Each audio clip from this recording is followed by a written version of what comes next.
Alright, natapos na po natin yung motor na sir, no? Okay, testing po natin. Dito, nag-install po tayo ng package number 5, no?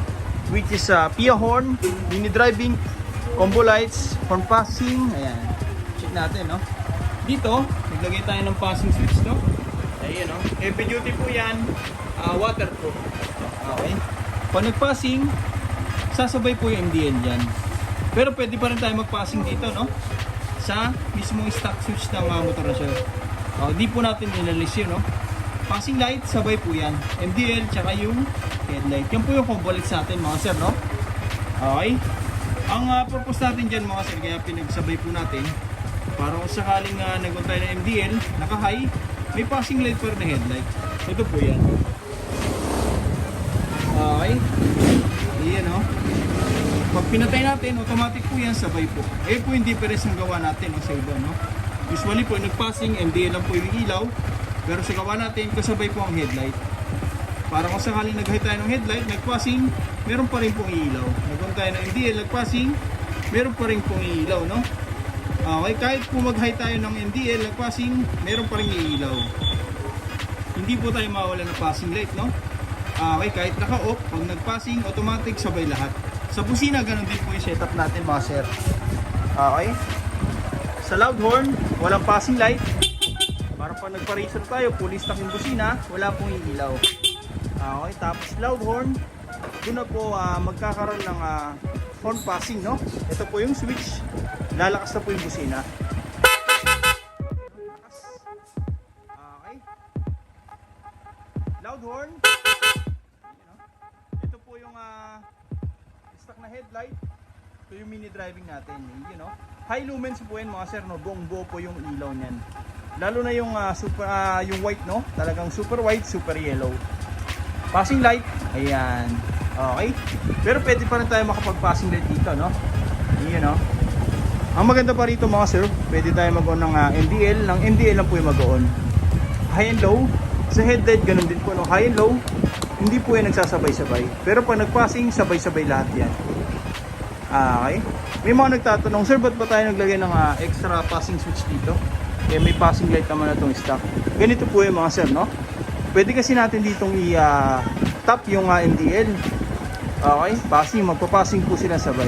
Kasabay ng headlight. Ang problema, pag nag-high tayo ng headlight, pwedeng sumabay yung MDL, which is bawal po, no? So, ang ginawa natin, nag-combo lights po tayo dito.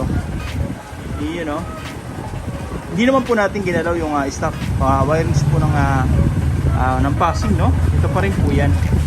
Okay, so ang ginawa natin, nag-combo lights tayo. Sa busina, ganun din po. Okay, ayan, no?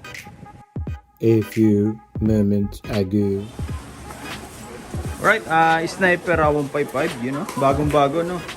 Sila sir, dumayo po sa atin, no? Sir, taga saan pa po kayo? Taga Novaliches. Novaliches po, no, malapit lang. Okay. Dito, nagpa-install po sila sir ng package 5, no, which is mini driving. Tapos yung PIA horn natin, yung combo lights, rapid horn, yung mga wiring accessories katulad ng switch, tri-switch, tapos yung passing switch, horn switching, stock to loud horn. Ayan. Dito mga sir, original po yan, no? Metal po yan, hindi po nabibiyak dito, hindi po plastic yan, no? Okay, high-end po yan. Ayan, MSM brand.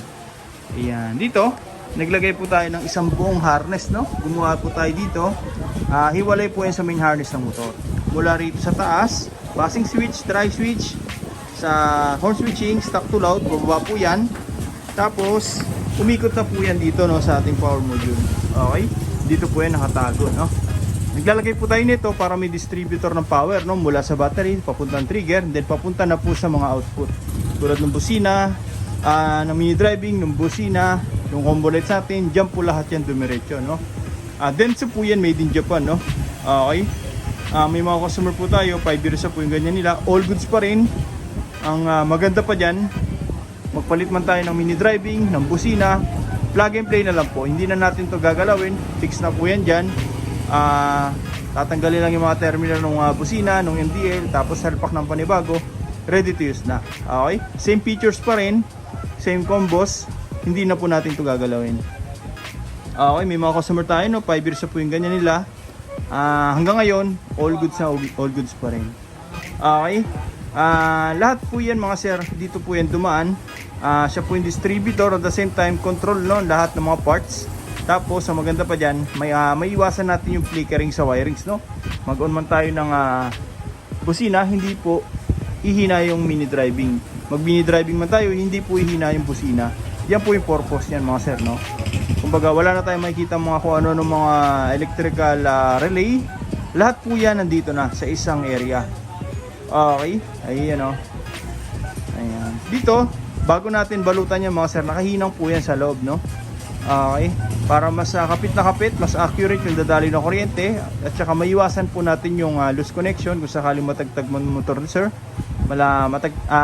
Malubak man, hindi po yan basta-basta magmamalfunction, no. Kasi nakahinang po.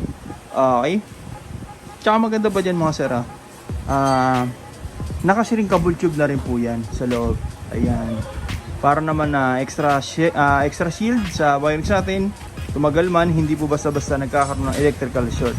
Okay. Tapos ayan na po, rubberized tape mula sa taas sa mga switch natin hanggang baba. Ayan, dumaan po yan. Tapos umikot dito. Ayan. Ayan naman po waterproofing sa wirings, no. Maabutan man ang ulan sa daan. Hindi po yan basta-basta pinapasok ng tubig. Yan po yung maganda sa gawa natin, no. Katulad ng Yamaha, binabalot natin ng maigi para magmukha pa rin stock. Magpagawa man sila sir sa mga mekaniko, matamaan ng tools, hindi po basta-basta masusugatan. Pwede po kasing magkaroon ng short, no. Magpagawa tayo sa mekaniko, pagka naka-open wire to, natamaan ng mga tools, pwedeng masugatan, doon na po mag-umpisa yung sunog. Okay. Tsaka maganda pa dyan, since nakabalot, extra shield na rin, no. Mainitan man, mag-on man tayo ng makina, hindi po basta-basta lulutong yung wirings natin katagalan. Then denso po din yung ano yan, no, yung mga wire na ginamit natin, made in Japan din po yan. Tulad ng mga ganito, no, yan. Pure copper, hindi po yan nagpupulbos. Mas makakapal po yung hibla. Hindi po siya yung nangingitim, no, ng mga copper wire. Talagang sure po yan. Hindi po natin tinitipid, no. Mula rito, tapos papunta na po ng mga busina.